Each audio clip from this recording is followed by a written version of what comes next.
여러분, 자유라는 말 들으면 어떤 생각이 드세요? 정말 우리 모두가 마음속 깊은 곳에서 원하는 거잖아요. 근데 진짜 자유라는 게 과연 뭘까요? 오늘 이 근본적인 질문에 대한 답을 한번 같이 찾아가 보려고 합니다. 그 답을 찾아가는데 아주 좋은 실마리를 하나 발견했는데요. 바로 2026 3월 22일에 있었던 오송생명교회 이현호 목사님의 설교 말씀이에요. 이 설교를 바탕으로 우리가 생각하는 자유, 그 너머에 있는 진짜 자유의 의미가 뭔지 한번 파헤쳐 보겠습니다. 목사님께서 설교를 시작하면서 정말 재미있는 그리고 너무 공감 가는 이야기를 하나 해주셨어요. 뭐냐면 한 달 동안 집을 비우게 돼서 아이들한테 막 신신당부를 하고 현관문에 딱 닫는 순간 바로 등 뒤에서 엄청난 소리가 들렸다는 거예요. 야호! 자유다! 진짜 너무 귀엽지 않나요? 근데 이게 바로 우리가 일상에서 느끼는 그 자유에 대한 갈망을 너무나 잘 보여주는 장면인 거죠. 네, 맞아요. 우리는 보통 이렇게 무언가로부터 벗어나는 것을 자유라고 생각하잖아요. 목사님의 설교도 바로 이 지점에서 시작해요. 그럼 우리가 가장 간절하게 벗어나고 싶어 하는 게 뭘까요? 바로 고통이겠죠. 그래서 첫 번째 주제가 바로 고통으로부터의 자유입니다.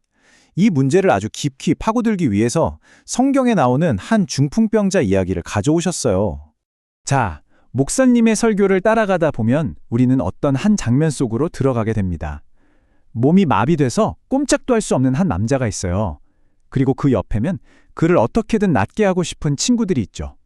이 친구들의 절박함이 정말 상상도 못할 엄청난 행동으로 이어집니다. 근데 여기서 정말 흥미로운 포인트가 있어요. 이 친구들의 행동이 얼마나 대단했는지 제대로 이해하려면 당시의 시대적 배경, 특히 목사님의 지붕을 알아야 한다는 거예요. 목사님 설교에 따르면 이게 그냥 낡은 지붕에 구멍 좀 뚫는 그런 수준이 아니었다는 거죠. 두께가 무려 60cm, 네 60cm요. 흙이란 나무, 돌 같은 걸로 겹겹이 다져진 엄청나게 두꺼운 지붕을 글쎄 뚫어야만 했던 거예요.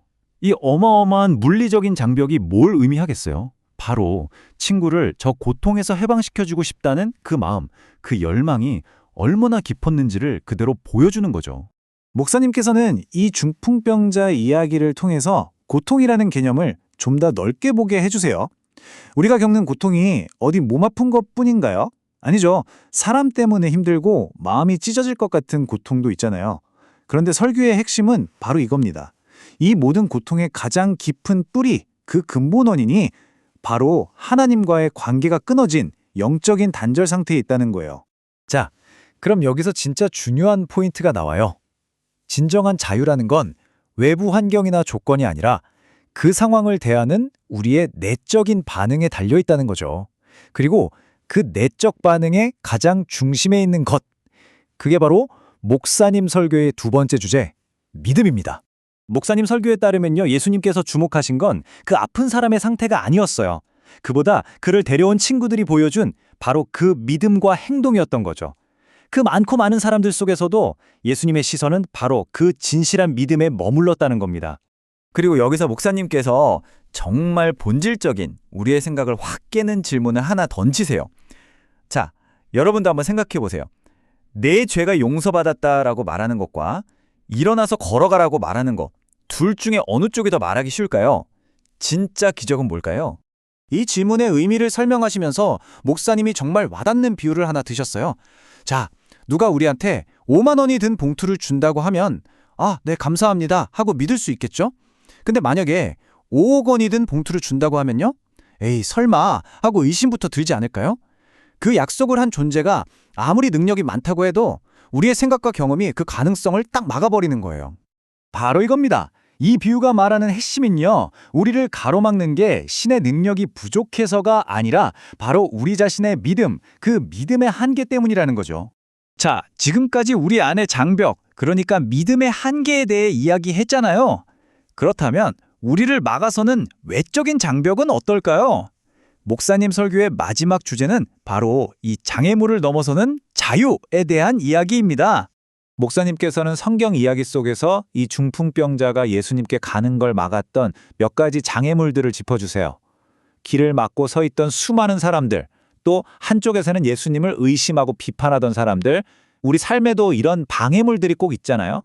그런데 여기서 정말 아 하는 순간이 와요. 목사님의 설교가 보여주는 놀라운 관점의 전환인데요. 친구들 눈에는 그저 장애물이었던 그 사람들이 예수님 눈에는 긍휼의 대상, 즉 불쌍히 여겨야 할 사람들로 보였다는 겁니다. 네, 바로 이 지점이에요. 이게 핵심입니다. 진짜 우리를 가로막는 장벽은 밖에 있는 다른 사람이 아니라 저 사람 때문에 안 돼, 이 환경 때문에 안 돼라고 생각하는 바로 우리 자신의 생각, 우리 자신의 관점이라는 거죠. 자, 고통의 문제, 그리고 믿음의 문제, 마지막으로 장애물을 바라보는 관점의 문제까지. 이 모든 걸 종합해서 목사님의 설교는 드디어 가장 궁극적인 질문에 도착합니다. 그렇다면 진짜 자유, 영원한 자유의 본질은 대체 뭘까요? 목사님께서는 이렇게 말씀하셨어요.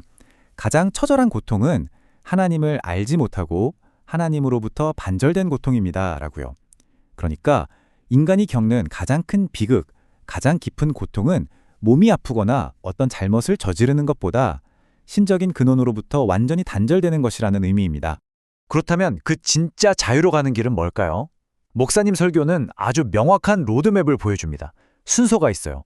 모든 건 하나님과의 관계 회복, 즉 하나님을 아는 것으로부터 시작된다는 거예요. 그 관계가 회복될 때, 죄의 용서를 받고 이 근본적인 영적 문제가 해결될 때 비로소 우리의 육체적인 문제나 정서적인 문제도 치유될 수 있다는 거죠. 자, 오늘 이야기의 마지막입니다.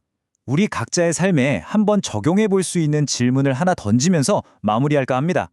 만약 여러분이 지금 저 사람 때문에 힘들어, 저것만 없으면 좋겠어 라고 생각하는 그 장애물들이요, 그게 사실은 여러분이 긍휼을 베풀고 더 큰 자유로 나아갈 수 있는 기회라면 어떨까요? 이 질문에 대한 여러분의 답이 어쩌면 여러분이 그토록 찾아 헤매던 진정한 자유의 첫걸음이 될지도 모르겠습니다.